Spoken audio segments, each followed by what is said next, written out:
റാണിപുരത്ത് വീണ്ടും യുവാക്കളുടെ സാഹസിക യാത്ര. KA-21 Z 1003 നമ്പർ കാറടക്കം 5 പേരെ രാജപുരം പോലീസ് കസ്റ്റഡിയിലെടുത്തു.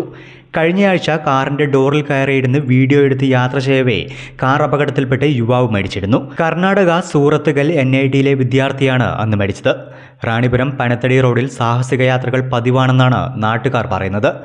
ഇതിനിടയിലാണ് വീണ്ടും സാഹസിക യാത്ര നടത്തി യുവാക്കൾ പോലീസിന്റെ പിടിയിലായത്. റാണിപുരത്ത് നിന്നും പനത്തടിയിലേക്കുള്ള യാത്രക്കിടയിലാണ് യുവാക്കൾ കാറിന്റെ ഡിക്കി ഉയർത്തി അവിടെ ഇരുന്നുകൊണ്ട് യാത്ര ചെയ്തത്. പിറകിൽ നിന്ന് വന്ന വാഹനത്തിലുള്ളവരാണ് വീഡിയോ പകർത്തിയത്. തുടർന്ന് നാട്ടുകാർ തന്നെ പോലീസിൽ വിവരം അറിയിക്കുകയായിരുന്നു. വിവരം ലഭിച്ചതിനെ തുടർന്ന് രാജപുരം പോലീസ് കാറടക്കം 5 വിദ്യാർത്ഥികളെ മാലക്കലിൽ നിന്നും കസ്റ്റഡിയിലെടുത്തു. കർണാടകയിൽ നിന്നും റാണിപുരത്തെത്തിയ വിദ്യാർത്ഥികളാണ് പോലീസിന്റെ പിടിയിലായത്. അപകടം പതിവ് സംഭവമാകുന്ന സാഹചര്യത്തിൽ പരിശോധന കർശനമാക്കിയതായി രാജപുരം പോലീസ് മീഡിയ 14നോട് പറഞ്ഞു. News desk media 14.